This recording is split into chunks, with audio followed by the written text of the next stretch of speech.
ഇവിടെ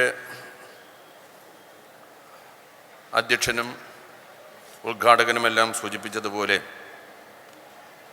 വളരെ സവിശേഷമായിട്ടുള്ള ഒരു സാമൂഹിക അന്തരീക്ഷത്തിലാണ് 91ാമത് ശിവഗിരി തീർത്ഥാടന മഹാമഹം നടക്കുന്നത്. ലോകത്തെ സംബന്ധിച്ചും നമ്മുടെ രാജ്യത്തെ സംബന്ധിച്ചും വളരെ ഗുരുതരമായ അവസ്ഥാവിശേഷം നാം കണ്ടുകൊണ്ടിരിക്കുകയാണ്. ഏറ്റവും അവസാനം സംസാരിച്ച ശ്രീ ഡോക്ടർ സിദ്ദിഖ് അഹമ്മദ് തന്നെ സൂചിപ്പിച്ചൊരു കാര്യമുണ്ട്. ഭാരതീയരായിട്ടുള്ള ദശലക്ഷക്കണക്കായിട്ടുള്ള മനുഷ്യർ വിദേശ രാജ്യങ്ങളിൽ പോയി അധ്വാനിച്ച് അവിടെ നിന്ന് കിട്ടുന്നതായിട്ടുള്ള സമ്പത്ത് തങ്ങളുടെ കുടുംബങ്ങളിലേക്കും നാടുകളിലേക്കും അയച്ച് കുടുംബങ്ങളെ സംരക്ഷിക്കുന്ന അവസ്ഥയ്ക്ക് തന്നെ പ്രതിസന്ധി ഉണ്ടാക്കുന്ന ഒരു സാഹചര്യം ലോകത്ത് ഉയർന്നു വരുന്നു എന്നുള്ളത്. യുദ്ധം, അതും നമ്മുടെ മനസ്സിനെ വല്ലാതെ വേദനിപ്പിക്കുന്ന തരത്തിലുള്ള യുദ്ധമാണ് ഇന്ന് നടക്കുന്നത്. മഹാഭാരതവും രാമായണവും എല്ലാം തന്നെ യുദ്ധനീതിയെക്കുറിച്ച് സംസാരിക്കാറുണ്ട്. പക്ഷേ എല്ലാ യുദ്ധമര്യാദകളും ലംഘിച്ച് യുദ്ധനീതിയും ലംഘിച്ച് പിഞ്ചു കുഞ്ഞുങ്ങളെപ്പോലും കൂട്ടക്കൊലയ്ക്ക് വിധേയമാകുന്ന തരത്തിലുള്ള ആക്രമണ ഉത്സുകമായിട്ടുള്ള ഒരു യുദ്ധവ്യാപാരമാണ് യഥാർത്ഥത്തിൽ ഇന്ന് ലോകത്തിൻ്റെ പല ഭാഗത്തും നടക്കുന്നത്. നമ്മുടെ രാജ്യത്തിൻ്റെ സ്ഥിതി പരിശോധിച്ചാലും നമുക്കത് കാണാനായിട്ട് സാധിക്കും. രാജ്യത്തിൻ്റെ പല ഭാഗത്തും ഉയർന്നു വരുന്നതായിട്ടുള്ള സാമൂഹിക പ്രശ്നങ്ങളെ ദൈനംദിനമെന്നോണം നമ്മൾ കണ്ടുകൊണ്ടിരിക്കുകയാണ്. നമ്മുടെ രാജ്യത്തെ നിലനിർത്തുന്നത് നമ്മുടെ രാഷ്ട്രത്തിൻ്റെ ഭരണഘടനയാണ്. 47 കാലഘട്ടത്തിൽ ഇന്ത്യക്ക് സ്വാതന്ത്ര്യം കിട്ടുന്ന അവസരത്തിൽ രാഷ്ട്രീയ നിരീക്ഷകന്മാരും ചില രാഷ്ട്രീയ ജ്യോത്സ്യന്മാരും നടത്തിയൊരു പ്രവചനമുണ്ട്. ഒരു രാഷ്ട്രം എന്നുള്ള നിലയിൽ ഭാരതത്തിന് ദീർഘകാലം നിലനിൽക്കാൻ സാധിക്കില്ലെന്നുള്ളത്. അതേസമയം പാകിസ്ഥാനെ നോക്കി അവർ പറഞ്ഞു അത് ദീർഘകാലം ഒരു രാഷ്ട്രം എന്നുള്ള നിലയിൽ നിലനിൽക്കും. കാരണം അവിടെ ഒരു മതവും ഒരു ഭാഷയുമാണെന്ന്. ഭാരതത്തെ സംബന്ധിച്ചിടത്തോളം വ്യത്യസ്തമായിട്ടുള്ള സാഹചര്യമായിരുന്നു. എത്ര മതങ്ങളാണ്, 100,000 മതങ്ങൾ, എത്ര ഭാഷ, നൂറുകണക്കായിട്ടുള്ള ഭാഷ, എത്ര വേഷവിധാനങ്ങൾ, എത്ര ആചാരങ്ങൾ, എത്ര സമ്പ്രദായങ്ങൾ, എത്ര ഭക്ഷണക്രമങ്ങൾ. ഇങ്ങനെ മനുഷ്യൻ്റെ ജീവിതത്തെ ബാധിക്കുന്ന വൈവിധ്യങ്ങളുടെയും വൈരുദ്ധ്യങ്ങളുടെയും വൈവിധ്യമാർന്ന സംസ്കാരങ്ങളുടെയും ഒരു കൂടാരമായിരുന്ന ഭാരതത്തിന് ആ വൈവിധ്യത്തെ സ്വാംശീകരിച്ചുകൊണ്ട് ദീർഘകാലം മുന്നോട്ട് പോകാനാവില്ല എന്ന പ്രവചനമാണ് യഥാർത്ഥത്തിൽ 75 വർഷം പിന്നിടുന്ന ഭാരതം തെറ്റിച്ചത്. ഭാരതത്തെ ഭാരതമാക്കി ഇന്ത്യയാക്കി നിലനിർത്തിയത് ഈ രാജ്യത്തിൻ്റെ ഭരണഘടനയാണ്. രാജ്യത്തിലെ പൗരന് നൽകുന്ന അവകാശങ്ങളും അധികാരങ്ങളും അത് ഗൗരവത്തോടുകൂടി ചർച്ച ചെയ്യപ്പെടുകയും തീരുമാനങ്ങളെടുക്കുകയും ചെയ്യുന്ന നീതിബോധമാണ് ഭാരതത്തിൻ്റെ ഐക്യത്തിനും അഖണ്ഡതയ്ക്കും അടിസ്ഥാന ഘടകമായിട്ട് വർത്തിച്ചത്. ശ്രീനാരായണ ഗുരുദേവൻ ജീവിച്ചിരുന്ന കാലം എന്ന് പറയുന്നത് ഒരു നൂറ്റാണ്ടിന് മുമ്പാണ്. ഇനി ഒരു 4 വർഷം കൂടെ കഴിയുമ്പോൾ അദ്ദേഹം അന്തരിച്ചിട്ട് 100 വർഷമാവും. അതിനും ഒരു അരനൂറ്റാണ്ടിന് മുമ്പാണ് അദ്ദേഹത്തിൻ്റെ സജീവമായിട്ടുള്ള പ്രവർത്തനങ്ങൾ കേരളത്തിൻ്റെ സാമൂഹ്യ ജീവിതത്തിലുണ്ടായത്. ഗുരുദേവൻ മാത്രമല്ല, നമ്മുടെ രാജ്യത്ത് ആരും തന്നെ മതങ്ങളെ തള്ളി പറഞ്ഞിട്ടൊന്നുമില്ല. സനാതനധർമ്മത്തെയും ആരും തള്ളി പറഞ്ഞില്ല. ഇവിടെ സനാതനധർമ്മം സനാതനധർമ്മം സനാതനധർമ്മം എന്ന് ആവർത്തിച്ച് ഉരുവിടുന്നത് കൊണ്ടാണ് ഞാൻ ആ സനാതനധർമ്മത്തെക്കുറിച്ച് പറയണമെന്ന് തോന്നിയത്. ഭാരതത്തിൽ ആരും തന്നെ, ഇന്ത്യയിൽ ആരും തന്നെ സനാതനമായിട്ടുള്ള ധർമ്മത്തെയൊന്നും തള്ളി പറയുന്നില്ല. പക്ഷേ ഗുരു ജീവിച്ചിരുന്ന കാലഘട്ടത്തിലെ സനാതനധർമ്മത്തിൻ്റെ അവസ്ഥ എന്തായിരുന്നു എന്നുള്ളത് കൃത്യമായിട്ട് മനസ്സിലാക്കാൻ ഗുരുദേവന് സാധിച്ചിരുന്നു എന്നുള്ള വസ്തുത പ്രഭാഷകൻ മറന്നുപോവുകയാണ്. ഇവിടെ പ്രസംഗിച്ചയാൾ മറന്നുപോവുകയാണ്. സനാതനധർമ്മത്തിൻ്റെ പേരിൽ നമ്മുടെ സമൂഹത്തിൽ നിലനിന്നിരുന്നത് ചാതുർവർണ്ണീയ വ്യവസ്ഥയായിരുന്നു. ആ ചാതുർവർണ്ണയം സമൂഹത്തിലെ ഹിന്ദുക്കളിൽ തന്നെ മഹാഭൂരിപക്ഷം വരുന്ന മനുഷ്യനെ മനുഷ്യനായി കാണാൻ വേണ്ടി പോലും അനുവദിക്കാത്ത ഒരു വ്യവസ്ഥിതിയായിരുന്നു ആ ചാതുർവർണ്ണീയ വ്യവസ്ഥ എന്ന് പറയുന്നത്. ഹിന്ദുമതത്തെ ആരെങ്കിലും തള്ളിപ്പറയുന്നുണ്ടോ? ഹിന്ദുമതത്തെ ആരും തള്ളിപ്പറയുന്നില്ല. ഹിന്ദുമതത്തിൽ ഒരു കാലഘട്ടത്തിൽ നിലനിന്നിരുന്നതായിട്ടുള്ള ചാതുർവർണ്ണി വ്യവസ്ഥ സൃഷ്ടിച്ച, അനാചാരങ്ങളും ദുരാചാരങ്ങളും സൃഷ്ടിച്ച ഒരു അന്തരീക്ഷത്തിലാണ് ഗുരുദേവൻ ഗുരുചിന്തയുമായിട്ട് കടന്നു വന്നത്. ഇവിടെ വൈക്കം സത്യഗ്രഹ സമരത്തിൻ്റെ 100-ാം വാർഷികം ആഘോഷിക്കുന്ന അവസരമാണെന്ന് ആദരണീയനായിട്ടുള്ള സ്വാഗത പ്രാസംഗികൻ സ്വാമിജി പറഞ്ഞു. വൈക്കം സത്യഗ്രഹ സമരം എന്ന് കേൾക്കുമ്പോഴത്തേക്ക് നമ്മൾ ധരിക്കുക എന്താ? വൈക്കത്തൊരു മഹാക്ഷേത്രമുണ്ട്, ആ ക്ഷേത്രത്തിൽ പ്രവേശിക്കുന്നതിന് വേണ്ടി അവർണത നടത്തിയ സമരമെന്നാണോ? വൈക്കം ക്ഷേത്ര സമരമെന്ന് പറയുന്നത്, സത്യഗ്രഹ സമരമെന്ന് പറയുന്നത് മഹാത്മജിയും പെരിയോറും ഒക്കെ പങ്കെടുത്ത മഹത്തായിട്ട് സമരം എന്ന് പറയുന്നത് വൈക്കം ക്ഷേത്രത്തിൻ്റെ ചുറ്റുമതിലിന് പുറത്തുള്ള നടവഴിയിലൂടെ അവർണ സമുദായത്തിൽപ്പെട്ടിട്ടുള്ള മനുഷ്യന് സഞ്ചരിക്കുന്നതിന് വേണ്ടിയുള്ള സ്വാതന്ത്ര്യത്തിന് വേണ്ടിയിട്ടുള്ള പോരാട്ടമായിരുന്നു, സമരമായിരുന്നു അത്. പട്ടിയും പൂച്ചയും പഴുതാരിയും സഞ്ചരിക്കുന്ന വഴിയിലൂടെ അവർണർ എന്ന് വിളിക്കുന്നതായിട്ടുള്ള ഈഴവരാതി പിന്നോക്ക വിഭാഗത്തിൽപ്പെട്ടിട്ടുള്ള മനുഷ്യന് സഞ്ചരിക്കാൻ സ്വാതന്ത്ര്യമില്ലാതിരുന്ന കാലത്ത് ആ സഞ്ചാര സ്വാതന്ത്ര്യത്തിന് വേണ്ടി നടന്ന സമരമായിരുന്നു. അതായിരുന്നു നമ്മുടെ രാജ്യത്തിൻ്റെ അവസ്ഥ. പ്രിയപ്പെട്ട ശ്രീ ഗോകുലം ഗോപാലൻ, അദ്ദേഹം ഇവിടെ ഇരിപ്പുണ്ട്. 19-ാം നൂറ്റാണ്ടെന്ന് പറയുന്നൊരു സിനിമ അദ്ദേഹം എടുക്കുകയുണ്ടായി. കണ്ടിട്ടില്ലാത്തവർ കാണണമെന്ന് ഞാൻ അഭ്യർത്ഥിക്കുകയാണ്. 19-ാം നൂറ്റാണ്ടിൻ്റെ ആദ്യ ദശകങ്ങളിൽ എങ്ങനെയായിരുന്നു ഈ മലയാള ദേശം, ഈ കേരള ദേശമെന്ന് ആ സിനിമ കുറച്ചൊക്കെ നമ്മെ ബോധ്യപ്പെടുത്തുന്നുണ്ട്. നമ്മുടെ നാട്ടിൽ സ്ത്രീകൾക്ക് മാറുമറയ്ക്കാൻ അവകാശമില്ലായിരുന്നു എന്ന് പറഞ്ഞാൽ ആരെങ്കിലും വിശ്വസിക്കുമോ?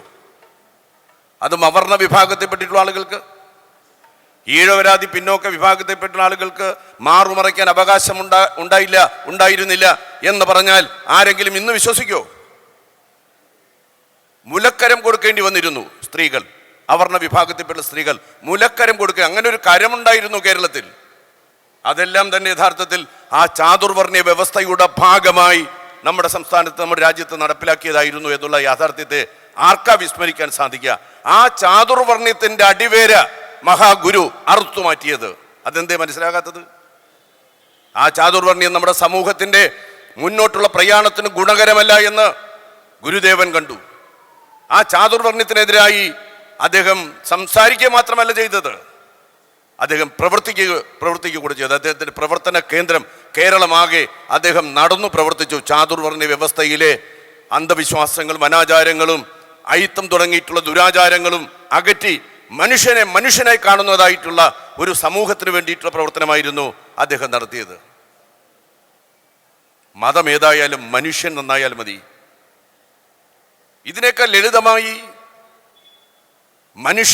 മനുഷ്യന്റെ നന്മയെക്കുറിച്ച്, മനുഷ്യന്റെ ആവശ്യത്തെക്കുറിച്ച്, എന്താണ് മനുഷ്യൻ എന്നുള്ളതിനെ കുറിച്ച് പറയാൻ ആർക്കാ സാധിക്കുക? മനുഷ്യൻ, ഗുരുദേവൻ യഥാർത്ഥത്തിൽ ഊന്നൽ കൊടുത്തത്, അദ്ദേഹം സജീവമായി പറഞ്ഞത് മനുഷ്യനെ കുറിച്ചാണ്. മതം അത് സെക്കൻഡറിയാണ്, അത് രണ്ടാമതാണ്. ഹിന്ദുവാണോ, ക്രിസ്ത്യാനിയാണോ, മുസൽമാനാണോ, പാഴ്സിയാണോ, സിഖുകാരനാണോ, അതെല്ലാം രണ്ടാമത്തെ കാര്യമാണ്. ഒന്നാമത്തെ കാര്യം ഈ ഭൂമിയിൽ ജീവിക്കുന്ന മനുഷ്യനാണ്, മതമല്ല. ഗുരു പറഞ്ഞ കാര്യമാണ്, മനുഷ്യൻ നന്നാവണം. ഗുരു അഭിസംബോധന ചെയ്ത് ആരെയാ? സംസ്കൃത പണ്ഡിതന്മാരെയൊന്നുമല്ല, നാട്ടിലെ പ്രമാണിമാരെയല്ല ഗുരു അഭിസംബോധന ചെയ്തത്. ഗുരു അഭിസംബോധന ചെയ്തത് ജീവിതത്തിന്റെ പിന്നാമ്പുറങ്ങളിലേക്ക് തള്ളപ്പെട്ട, പാർശ്വവൽക്കരിക്കപ്പെട്ട, ഈ സമൂഹത്തിൽ പുഴുക്കളെ പോലെ കഴിയാൻ ഇടയായിട്ടുള്ള അവർണ വിഭാഗത്തിൽപ്പെട്ടിട്ടുള്ള മനുഷ്യനെ അഭിസംബോധന ചെയ്തുകൊണ്ടാണ് ഗുരു പറഞ്ഞത് മതം ഏതായാലും മനുഷ്യൻ നന്നായാൽ മതിയെന്ന്. ആ കാലഘട്ടം അതായിരുന്നു. അതിനെ സനാതനം എന്ന് പറഞ്ഞാൽ അങ്ങ് അവസാനിപ്പിക്കാൻ കഴിയുന്നതല്ല.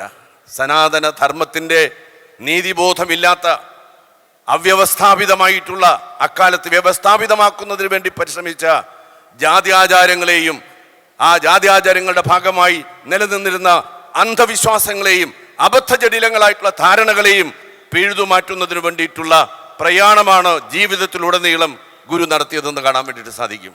അതുകൊണ്ട് രാജ്യത്തിലെ മഹാസന്യാസിമാരിൽ നിന്നും ഗുരു വ്യത്യസ്തനായിട്ട് നിൽക്കുന്നത്, ഗുരുവിന് സമം ഗുരു മാത്രം. ഒരുപാട് സന്യാസിമാർ നമ്മുടെ സമൂഹത്തിൽ ഉണ്ടായിട്ടുണ്ട്. പക്ഷെ ശ്രീനാരായണ ഗുരു ഒന്നേ ഉള്ളൂ. എന്താ കാര്യം?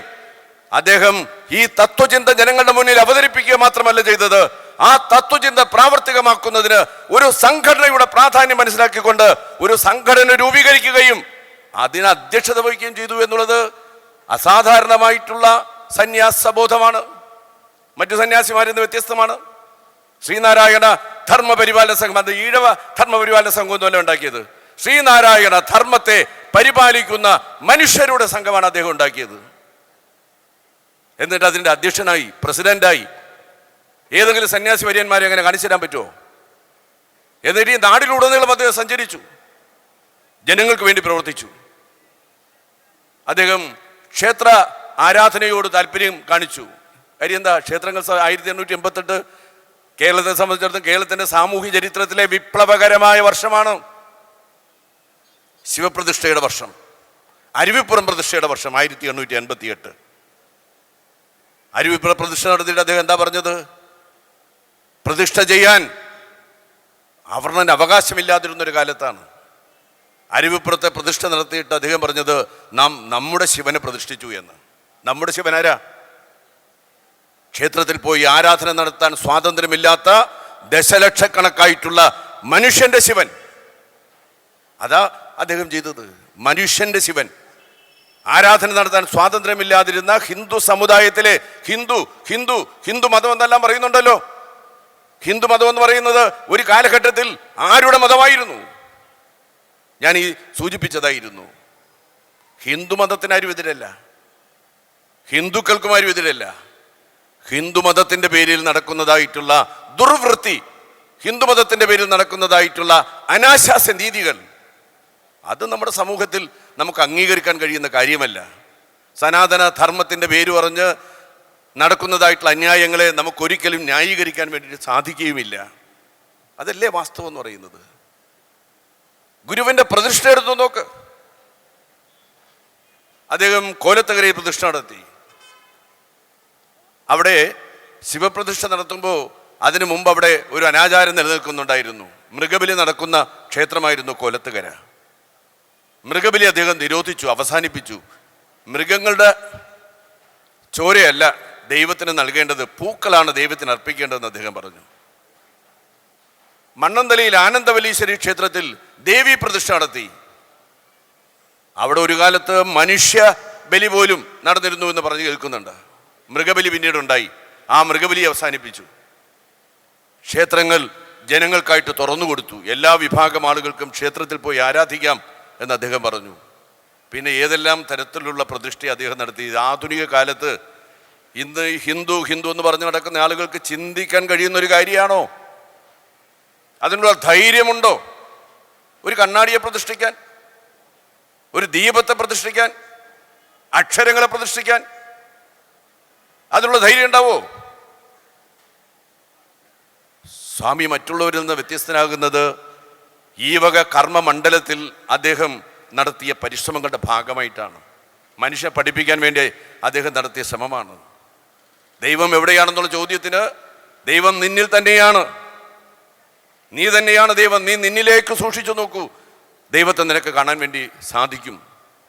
തത്വമസി എന്ന മഹത്തായിട്ടുള്ള വചനത്തിൻ്റെ അർത്ഥം അത് തന്നെയാണ്. അത് നീ തന്നെയാണ്, അത് നീയാണ്. ഇത്ര കൃത്യതയോടുകൂടി അക്ഷരത്തെ ഈശ്വരനായിട്ട് പൂജിക്കാൻ പറഞ്ഞു. അക്ഷരമാണ് ഈശ്വരൻ, അറിവാണ് ഈശ്വരൻ, പ്രകാശമാണ് ഈശ്വരൻ. അവിടെയാണ് വിളക്ക് വെക്കാൻ പറഞ്ഞത്. വിളക്കിനെ പൂജിക്കൂ, പ്രകാശമാണ് ഈശ്വരൻ. ഈശ്വരൻ എവിടെയാണെന്ന് അന്വേഷിച്ച് അങ്ങനെ അന്തം വിട്ട് അലയേണ്ട കാര്യമൊന്നുമില്ല. നീ നിന്നിലേക്ക് നോക്കിയാൽ നിനക്ക് ഈശ്വരനെ കാണാൻ കഴിയും. നിന്നെ പ്രകാശത്തിലേക്ക് നോക്കിയാൽ നിനക്ക് ഈശ്വരനെ കാണാൻ കഴിയും. അക്ഷരമാണ് ഈശ്വരൻ. ഇങ്ങനെ ഏതെല്ലാം തരത്തിലുള്ള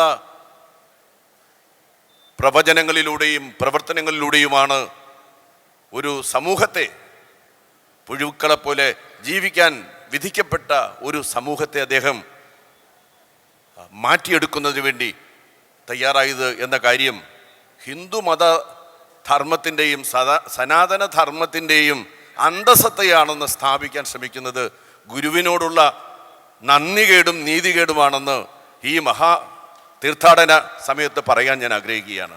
ഇങ്ങനെ ഗുരുവിൻ്റെ തീർത്ഥാടന കേന്ദ്രത്തിൽ വന്ന് ഗുരു നിന്ന നടത്താൻ വേണ്ടി പാടില്ല. അത് ഗുരു നിന്നയാണ്. ഇപ്പൊ മഞ്ഞ ധരിക്കണമെന്ന് ഗുരു പറഞ്ഞത് എപ്പോഴാ? ഇവിടെ തീർത്ഥാടകരായിട്ട് വരുന്ന ആളുകൾ അന്ന് വെള്ളമുണ്ട് അല്ലെങ്കിൽ വെള്ള വേഷ്ടിയൊക്കെ ഉണ്ടായിരുന്നത്. അദ്ദേഹം പറഞ്ഞെന്താ? മഞ്ഞപ്പൊടി കലക്കി ആ വെള്ളമുണ്ട് മഞ്ഞയിൽ മുക്കി മഞ്ഞ ധരിച്ച് വന്നാൽ മതി. കാഷായത്തെക്കുറിച്ച് ഗുരു പറഞ്ഞു. കാഷായം ധരിച്ചു വരാൻ വേണമെങ്കിൽ പറയാമായിരുന്നല്ലോ അദ്ദേഹത്തിന്. കാഷായം ഒരു മതത്തെ സൂചിപ്പിക്കുന്നു എന്ന് അദ്ദേഹം പറഞ്ഞു. ഒരു മതത്തിൻ്റെ ചിഹ്നമാണ് ഇത്. സ്നേഹ സാമ്രാജ്യമാണ് തൻ്റെ ഈ ശിവഗിരി എന്ന് പറയുന്നത്. സ്നേഹമതം, സ്നേഹമാണ് മതം, സ്നേഹമാണ് ഈ ഈ ഈ ശിവഗിരിയുടെ മതം എന്ന് പറയുന്നത്. അവിടെ എത്തുന്നവർ സ്നേഹത്തിൻ്റെ ചിഹ്നം ധരിച്ചെത്തിയാൽ മതി. അതിനാ മഞ്ഞ ധരിച്ചു വരാൻ പറഞ്ഞത്. അത് ഗുരുവാ പറഞ്ഞത്. ഗുരു അങ്ങനെ പറഞ്ഞത് തെറ്റാണെന്ന്, അത് കാവി ധരിക്കാൻ പറഞ്ഞില്ല എന്ന് പറയുന്നത് ഒരു പെശകാണെന്ന് എങ്ങനെയാണ് പറയാൻ വേണ്ടി സാധിക്കുക? കാവിയെ ഗുരു പുകഴ്ത്തിയില്ല എന്ന് പറഞ്ഞ് ഈ സമാധി ഈ സന്നിധാനത്ത് വന്ന് അതിനെ വിമർശിക്കാൻ എങ്ങനെയാണ് സാധിക്കുന്നത്? ഗുരു കൃത്യമായിട്ടും കേരളീയ സമൂഹത്തെ വ്യാഖ്യാനിച്ചുകൊണ്ട്, കേരളീയ സമൂഹത്തെ കൃത്യമായിട്ടും പരിശോധിച്ചുകൊണ്ടാണ്. ഏതെങ്കിലും ഒരു പ്രത്യേക മതത്തിൻ്റെ ഭാഗമായി, ഒരു ജാതിയുടെ ഭാഗമായി ശിവഗിരി മാറാൻ വേണ്ടി പാടില്ല. മറിച്ച് എല്ലാവരുടെയും സ്നേഹത്തിൻ്റെയും സാഹോദര്യത്തിൻ്റെയും ഭാഗമായി ശിവഗിരി മാറണം എന്ന് പറയാൻ വേണ്ടി തയ്യാറായത്. അദ്ദേഹത്തിൻ്റെ ജാതിയില്ലാ വിളംബരം എന്തേ മറന്നു പോകുന്നു? ഇവിടെ ഹിന്ദു ഹിന്ദു എന്ന് പറഞ്ഞ കൂട്ടർക്ക് 1916 എന്ന് പറയുന്ന വർഷത്തിൽ അദ്ദേഹം നടത്തിയ ആ പ്രഖ്യാപനം ഓർമ്മയില്ലാഞ്ഞിട്ടാണോ? ജാതിയില്ലാ വിളംബരം, നാം ഒരു ജാതിയിലും ഒരു മതത്തിലും പെടുന്നില്ല എന്ന് പ്രഖ്യാപിക്കുകയും വിളംബരം ചെയ്യുകയും ചെയ്തു ഗുരു. ജാതിക്കും ജാതികൾ സൃഷ്ടിക്കുന്നതായിട്ടുള്ള ചെറിയ വേലിക്കെട്ടുകൾക്കും അപ്പുറമാണ് തൻ്റെ മതം എന്ന് അദ്ദേഹം കൃത്യമായിട്ട് അടയാളപ്പെടുത്തിയത് കൊണ്ട് 1916 ജാതിയില്ലാ വിളംബരം അദ്ദേഹം നടത്തിയത്. അദ്ദേഹം ഹിന്ദുമതത്തിൻ്റെ അല്ലെങ്കിൽ ഏതെങ്കിലും ഒരു പ്രത്യേക മതവിഭാഗത്തിൻ്റെ ഒരു ഭാഗമായി നിൽക്കാൻ വേണ്ടിയിട്ട് ഒരു കാലത്തും ആഗ്രഹിച്ചിരുന്നില്ല എന്നുള്ളതാണ് ആ ജാതിയില്ലാ വിളംബരത്തിലൂടെ നമുക്ക് കാണാൻ സാധിക്കുന്നത്. ഇനി വിദ്യാലയങ്ങളാണെന്ന് അദ്ദേഹം പറഞ്ഞല്ലോ. ഇവിടെ ക്ഷേത്ര നിർമ്മാണം തകൃതിയായിട്ട് നമ്മുടെ സമൂഹത്തിൽ നടക്കുന്ന ഒരു കാലമാണ്. 1000 കോടി രൂപ ചെലവഴിച്ച് ക്ഷേത്രങ്ങൾ നിർമ്മിച്ചുകൊണ്ടിരിക്കുന്ന കാലമാണ്. പട്ടിണിക്കാരായിട്ടുള്ള മനുഷ്യർ ഈ രാജ്യത്ത് പെരുകിക്കൊണ്ടിരിക്കുന്ന കാലത്ത് കോടാനുകോടി ഉറുപ്പിക ചെലവഴിച്ച് ക്ഷേത്രങ്ങൾ നിർമ്മിക്കുകയാണ്. അദ്ദേഹം പറഞ്ഞെന്താ? ഗുരു പറഞ്ഞതെന്താ? ഇനി ക്ഷേത്രങ്ങളല്ല നമുക്ക് വേണ്ടത്, നമുക്ക് വേണ്ടത് വിദ്യാലയങ്ങളാണ്. അറിവിൻ്റെ ഭണ്ഡാരപ്പുരകളാണ് നമുക്കിനി വേണ്ടത്, അല്ലാതെ ക്ഷേത്രങ്ങളല്ല എന്ന് ഗുരു പറഞ്ഞു. അതിനനുസരിച്ചാണോ ഈ കൂട്ടർ നിന്ന് പ്രവർത്തിച്ചു കൊണ്ടിരിക്കുന്നത്? മറ്റു മതങ്ങളെ സഹിഷ്ണുതയോടുകൂടി കാണാൻ സാധിക്കുന്നുണ്ടോ? മാംസം കൈവശം വെച്ചു എന്ന തോന്നലിന്റെ പേരിൽ മനുഷ്യൻ കൊല്ലപ്പെടുന്ന രാജ്യമായി നമ്മുടെ രാജ്യം മാറുന്നില്ലേ? മാംസം വീട്ടിൽ സൂക്ഷിച്ചു അല്ലെ കൈവശം വെച്ചു, അതിന്റെ പേരിൽ മനുഷ്യൻ വേട്ടയാടുന്ന നാടായി ഈ ഭാരതം മാറുന്നില്ലേ? ഈ നമ്മുടെ നാട്, നമ്മുടെ ഇന്ത്യ മാറുന്നില്ലേ? നമ്മുടെ രാജ്യം മാറുന്നില്ലേ? സമീപകാലത്ത് ഉത്തരേന്ത്യയിലെ ഒരു പട്ടണത്തിലെ പള്ളിക്കൂടത്തിൽ നടന്ന കാര്യം ഏതു മനുഷ്യ സ്നേഹിയാണ് വേദനിപ്പിക്കാത്തത്? ഒരു പ്രത്യേക മതവിഭാഗത്തിൽപ്പെട്ടിട്ടുള്ള കുട്ടിയെ വേറൊരു മതവിഭാഗത്തിൽപ്പെട്ടിട്ടുള്ള കുട്ടിയെ കൊണ്ട് തല്ലിക്കുകയാണ് ഒരു അധ്യാപിക. നമുക്ക് ചിന്തിക്കാൻ വേണ്ടി കഴിയുമോ? ഈ കേരളത്തിൻ്റെ മണ്ണിൽ ഏതെങ്കിലും ഒരു അധ്യാപിക, അതും അധ്യാപിക, സ്നേഹസമ്പന്നയായിട്ടുള്ള ക്ലാസിൻ്റെ ടീച്ചർ ഒരു മതത്തിൽപ്പെട്ടിട്ടുള്ള കുട്ടിയെ മറ്റൊരു മതത്തിൽപ്പെട്ടിട്ടുള്ള കുട്ടികളെ കൊണ്ട് തല്ലിക്കുകയാണ്. മാർഡാലോ മാർഡാലോ വിളിച്ചു പറയാണ്, അടിച്ചു കൊല്ലു അടിച്ചു കൊല്ലു വിളിച്ചു പറയുകയാണ്. ഈ ഭാരതത്തിൽ നടന്നുകൊണ്ടിരിക്കുന്ന കാര്യമല്ലേ? നമ്മുടെ രാഷ്ട്രം ഒരു മതനിരപേക്ഷ രാഷ്ട്രമല്ലേ? നമ്മുടെ രാഷ്ട്രം ഒരു മതനിരപേക്ഷ രാഷ്ട്രമാണ്. മതേതരത്വമാണ് നമ്മുടെ രാജ്യത്തിൻ്റെ മുഖമുദ്ര. ഏതു മതത്തിൽ വിശ്വസിക്കാനും ഒരു മതത്തിൽ വിശ്വസിക്കാതിരിക്കാനുമുള്ള അവകാശം പൗരന് നൽകുന്നതാണ് ഈ രാജ്യത്തിൻ്റെ മഹത്തായിട്ടുള്ള ഭരണഘടന. അതെല്ലാം പിച്ചു ചിന്തപ്പെടുകയില്ലേ? മതനിരപേക്ഷ രാജ്യത്തിൻ്റെ പ്രധാനമന്ത്രി തന്നെ ഒരു അമ്പലത്തിന് തറക്കല്ലിടുകയാണ്. ഈ മതനിരപേക്ഷ രാഷ്ട്രത്തിൻ്റെ പ്രധാനമന്ത്രി. ഇവിടെ എല്ലാ മതത്തിൽപ്പെട്ടിട്ടുള്ള മനുഷ്യരും ഭാരതീയരാണ്. എല്ലാവരെയും ഒരേപോലെ കാണാനും സ്നേഹിക്കാനും പ്രാപ്തിയുള്ളവരാകണം ഭരണാധികാരികൾ. പണ്ഡിറ്റ് നെഹ്റു അങ്ങനെയായിരുന്നു. ഇന്ത്യയുടെ ഒന്നാമത്തെ പ്രധാനമന്ത്രി മതനിരപേക്ഷതയ്ക്ക് കൊടുത്ത മൂല്യവത്തായിട്ടുള്ള സംഭാവനയുണ്ട്. ഇവിടെ രാജ്യത്തിൻ്റെ പ്രധാനമന്ത്രി ഒരു അമ്പലത്തിന് ശിലാന്യാസം നടത്തുകയാണ്. അമ്പലം ഓപ്പൺ ചെയ്യാൻ പോവാണ്, തുറക്കാൻ വേണ്ടി പോവാണ്. ഒരു സംസ്ഥാനത്തിൻ്റെ ഗവൺമെൻറ് അമ്പലം തുറക്കുന്നതായിട്ടുള്ള ചടങ്ങിന് 100 കോടി രൂപ ചെലവെഴുതി കൊടുക്കുകയാണ്, 100 കോടി രൂപ സമ്മാനിക്കുകയാണ്. ഇത് നമ്മുടെ രാജ്യത്തിൻ്റെ മതനിരപേക്ഷതയ്ക്ക് ഗുണകരമാണോ? സ്നേഹത്തോടും സാഹോദര്യത്തോടും കൂടി കഴിയാനുള്ള മനുഷ്യൻ്റെ നന്മ നിറഞ്ഞ പ്രവർത്തനങ്ങൾക്ക് അത് ഗുണകരമായിട്ടുള്ള ഒന്നാണെന്ന് നമുക്ക് ധരിക്കാൻ വേണ്ടി സാധിക്കുമോ? ഞാൻ ദീർഘിപ്പിക്കുന്നില്ല പ്രിയമുള്ളവരെ. സനാതന ധർമ്മമെന്നും പിന്നെ ഒക്കെ പറഞ്ഞുകൊണ്ട് ഈ മണ്ഡപത്തിൽ നടക്കാൻ പാടില്ലാത്ത തരത്തിലുള്ള ഒരു ഉദ്ഘാടന പ്രസംഗം കേട്ടതുകൊണ്ട് പ്രതികരിക്കാതെ പോയാൽ നമുക്കൊന്നും പറയാനില്ലെന്ന് ഈ പറഞ്ഞ ആളുകളും അവരുടെ വ്യാഖ്യാതാക്കളും കരുതിക്കളയുമെന്ന് വിചാരിച്ചിട്ടാണ് ഞാൻ ഇത്രയും കാര്യം പറഞ്ഞത്. ഇതൊന്നും പറയാനുള്ള സ്ഥലമല്ലെന്ന് എനിക്ക് നന്നായിട്ടറിയാം. പക്ഷേ ഉദ്ഘാടകൻ പറഞ്ഞ കാര്യങ്ങൾക്കൊരു മറുപടി പറഞ്ഞില്ലെങ്കിൽ അതങ്ങോട്ട് ശരിയാവില്ല. ഉദ്ഘാടകൻ പറയുന്നതാണ് ശരിയെന്ന് വിചാരിക്കും. 120 കിലോമീറ്റർ വേഗതയിൽ പോകുന്നതായിട്ടുള്ള ഒരു വാഹനത്തിന് മുന്നിലേക്ക് ഒരുത്തനെടുത്ത് ചാടാൻ നിൽക്കുകയാണ്. ട്രെയിനിൻ്റെ മുന്നിൽ ചാടാൻ നിൽക്കുമ്പോൾ നമ്മൾ പിടിച്ചു മാറ്റിയാൽ അവൻ നിന്നില്ലെങ്കിൽ നമ്മൾ എന്താ ചെയ്യുക? എന്തു ചെയ്യും? ട്രെയിനിൻ്റെ മുന്നിൽ ചാടാൻ പോവുകയാണ്, നമ്മൾ കണ്ടു, അവനെ വലിച്ചു പിടിച്ചു. അവൻ ചാടാൻ തന്നെ നിന്നാൽ കയ്യിൽ കിട്ടുന്നൊരു കമ്പെടുത്ത് നന്നായിട്ടൊരു അടി കൊടുത്ത് അങ്ങോട്ട് മാറ്റും. അത് വാത്സല്യത്തോട് കൂടിയിട്ടുള്ള നീക്കം തന്നെയാണ്, യാതൊരു സംശയവും വേണ്ട. അത് വാത്സല്യത്തോടു കൂടി തന്നെയാണ് ചെയ്യുന്നത്. അപ്പോൾ കയ്യിൽ കമ്പല്ല മറ്റെന്തെങ്കിലുമാണ് കിട്ടുന്നെങ്കിൽ അതെടുത്ത് കൊടുക്കും, അത് മാറ്റുക. ചാടി അതിൻ്റെ മുന്നിൽ രക്തസാക്ഷിയെ സൃഷ്ടിക്കാൻ വേണ്ടിയിട്ട് നടത്തുന്ന പരിശ്രമങ്ങൾക്ക് കണ്ടു നിൽക്കുന്നവർക്ക് കൂട്ടു നിൽക്കാൻ പറ്റാത്തത് കൊണ്ടാണ് അങ്ങനെ ചെയ്തത്. അത് വാത്സല്യത്തോടു കൂടി ചെയ്യുന്നതിന് അവൻ അതിൻ്റെ മുന്നിൽ ചാടി ചാകരുത് എന്ന ഉത്തമ ബോധ്യത്തിൻ്റെ അടിസ്ഥാനത്തിൽ ചെയ്യുന്നൊരു കാര്യം തന്നെയാണ്. അതങ്ങനെ വേണം മനസ്സിലാക്കാനെന്നാണ് എനിക്ക് സൂചിപ്പിക്കാനുള്ളത്. പ്രിയമുള്ളവരെ, നമ്മുടെ നാട് ഇപ്പോൾ മണിപ്പൂരിൻ്റെ കാര്യം, ഇവിടെ പലസ്തീൻ്റെ കാര്യം പറഞ്ഞു, ഗാസയുടെ കാര്യം പറഞ്ഞു, പക്ഷെ മണിപ്പൂരിൻ്റെ കാര്യം പറയുന്നില്ല. എത്ര മാസമായി മണിപ്പൂരിൽ ഒരു മതവിഭാഗത്തെ ഉന്മൂലനം ചെയ്തുകൊണ്ടിരിക്കുക, ഒരു മതവിഭാഗത്തെ ഉന്മൂലനം ചെയ്യുക.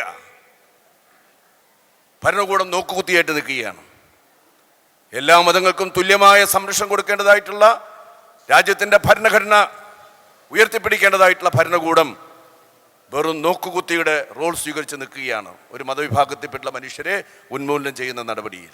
നിശ്ചയമായിട്ടും ഇന്നത്തെ കാലഘട്ടം വളരെ ഗൗരവത്തോടു കൂടി നമ്മൾ ശ്രീനാരായണ ദർശനങ്ങളെ ചർച്ച ചെയ്യേണ്ട കാലം തന്നെയാണ്. ഈ ഗവൺമെൻറ് ഭാഗമായിട്ട് തന്നെ പറയുകയാണ്. ഇന്നലെ മുഖ്യമന്ത്രിയാണ് ഇവിടെ നടന്നതായിട്ടുള്ള തീർത്ഥാടന സമ്മേളനം ഉദ്ഘാടനം ചെയ്തത്. അദ്ദേഹത്തിൻ്റെ ആ ഗവൺമെൻറ് ഗുരുചിന്തകളെ ഉയർത്തിപ്പിടിക്കുന്ന ഗവൺമെൻറ്റാണ്. നിസ്സംശയം ഞാൻ പറയുകയാണ്, ശ്രീനാരായണ ഗുരുവിൻ്റെ ദർശനങ്ങളെ, ചിന്തകളെ കേരളീയ സമൂഹത്തിൽ നടപ്പിലാക്കണമെന്ന് ആഗ്രഹിച്ച് പ്രവർത്തിക്കുന്ന ഗവൺമെൻറ്റാണ്. അതുകൊണ്ടാണ് ആ ഗവൺമെൻറ് ശ്രീനാരായണ ഗുരുവിൻ്റെ പേരിൽ യൂണിവേഴ്സിറ്റി സ്ഥാപിച്ചത്. ശ്രീനാരായണ ഗുരുവിൻ്റെ ജന്മം കൊണ്ട് പവിത്രമായിട്ടുള്ള ചെമ്പഴന്തിയിൽ 19 കോടി രൂപയുടെ വിവിധ പദ്ധതികൾ നടപ്പിലാക്കുന്നത്. ശ്രീനാരായണ ഗുരുവിൻ്റെ പ്രതിമ, രാജ്യത്ത് ഒരുപാട് പ്രതിമ ഗുരുഭക്തന്മാരൊക്കെ ഉണ്ടാക്കിയിട്ടുണ്ടെങ്കിലും ഒരു ഗവൺമെൻറ് മുൻകൈയെടുത്ത് നവോത്ഥാനത്തിൻ്റെ ശില്പിയായിട്ടുള്ള, കേരളീയ നവോത്ഥാനത്തിൻ്റെ എല്ലാമായിട്ടുള്ള, നവോത്ഥാനത്തിൻ്റെ കേന്ദ്രബിന്ദുവായി കേരളീയ സമൂഹത്തിൽ വിരാജിക്കുന്നതായിട്ടുള്ള ഗുരുവിൻ്റെ പ്രതിമ സ്ഥാപിക്കുന്നതിന് വേണ്ടി പരിശ്രമിച്ചത്. ഗുരുചിന്തയാണ് ഈ ഗവൺമെൻറ്റിനെ മുന്നോട്ട് നയിക്കുന്ന സുപ്രധാനമായിട്ടുള്ള ഘടകം. ഗുരു മാത്രമല്ല നവോത്ഥാന പ്രസ്ഥാനത്തിൽ ഉണ്ടായിരുന്നതെന്ന് നമുക്കെല്ലാവർക്കും അറിയാം. അവിടെ ചട്ടമ്പി സ്വാമികളുണ്ടായിരുന്നു, ഗുരുവിൻ്റെ സതീർത്ഥനായിട്ടുള്ള മഹാത്മാ അയ്യൻകാളി ഉണ്ടായിരുന്നു, അയ്യാ വൈകുണ്ഠസ്വാമി ഉണ്ടായിരുന്നു, അങ്ങനെ ഒരുപാട് മഹാരഥന്മാരുണ്ടായിരുന്നു. പക്ഷേ ആ മഹാരഥന്മാർ എല്ലാവരും ഉണ്ടെങ്കിലും നവോത്ഥാന പ്രസ്ഥാനത്തിൻ്റെ നേതൃസ്ഥാനം, അതിൻ്റെ നായകൻ നിശ്ചയമായിട്ടും ശ്രീനാരായണ ഗുരു തന്നെയായിരുന്നു. അതുകൊണ്ടാണ് അത് പ്രത്യേകിച്ചെടുത്ത് പറയുന്നത്. ആ നവോത്ഥാന ചിന്തകളും നവോത്ഥാന നീതിയുമാണ് യഥാർത്ഥത്തിൽ നമ്മുടെ സമൂഹത്തിൽ നടപ്പിലാക്കാനായിട്ട് കഴിഞ്ഞ 7 വർഷക്കാലമായിട്ട് ഈ ഗവൺമെൻറ് പരിശ്രമിച്ചുകൊണ്ടിരിക്കുന്നത്. അതിൽ നിന്നും പിന്മാറുന്ന പ്രശ്നമേയില്ല. എല്ലാ മനുഷ്യരും തുല്യരാണെന്നും മനുഷ്യന് നീതി നൽകാൻ നമുക്ക് ബാധ്യതയുണ്ടെന്നും എല്ലാ മനുഷ്യൻ്റെയും നന്മ മുൻനിർത്തി പ്രവർത്തിക്കാൻ ഒരു ഗവൺമെൻറ്റിന് കടമയുണ്ടെന്നും കരുതി പ്രവർത്തിക്കുന്ന ഒരു ഗവൺമെൻറ് ഭാഗമായി നിൽക്കാൻ സാധിക്കുന്നതിലുള്ള ചാരിതാർത്ഥ്യം കൂടെ നിങ്ങളോട് പറഞ്ഞുകൊണ്ട് ഈ മഹാസമ്മേളനത്തിന് എല്ലാവിധത്തിലുള്ള ഭാവുകങ്ങളും ആശംസിച്ച് എല്ലാ തീർത്ഥാടകർക്കും ഇന്നലെയല്ല മിനിയാന്നും നാലാന്നും ഒക്കെ കഴിഞ്ഞ കുറേ ദിവസമായിട്ട് തീർത്ഥാടകർ ഇങ്ങനെ പ്രവഹിക്കുകയാണ്. ചെമ്പഴന്തിയിലാണ് എൻ്റെ നിയോജക മണ്ഡലം. ചെമ്പഴന്തി അതിനകത്ത് മണ്ഡലത്തിനകത്ത് സ്ഥിതി ചെയ്യുന്ന സ്ഥലമാണ്. അവിടെ ഗുരുകുലത്തിലും ധാരാളമായിട്ടുള്ള തീർത്ഥാടകർ, ഇവിടെ വരുന്ന നല്ലൊരു ശതമാനം തീർത്ഥാടകർ അവിടെയും എത്തി വയൽവാരം വീട് സന്ദർശിച്ച് അവിടെ പുഷ്പവൃഷ്ടി നടത്തി ഒക്കെ പോകാറുണ്ട്. അങ്ങനെ തീർത്ഥാടക ലക്ഷങ്ങൾ അണിനിരക്കുന്ന ഒരു മഹാതീർത്ഥാടനമായി മാറിക്കഴിഞ്ഞിട്ടുള്ള ശിവഗിരി തീർത്ഥാടനത്തിന് എല്ലാ ആശംസകളും നേർന്നുകൊണ്ട് ഞാൻ എൻ്റെ വാക്കുകൾ അവസാനിപ്പിക്കുന്നു. നിങ്ങൾക്ക് എല്ലാവർക്കും എൻ്റെ വിനീതമായിട്ടുള്ള നമസ്കാരം.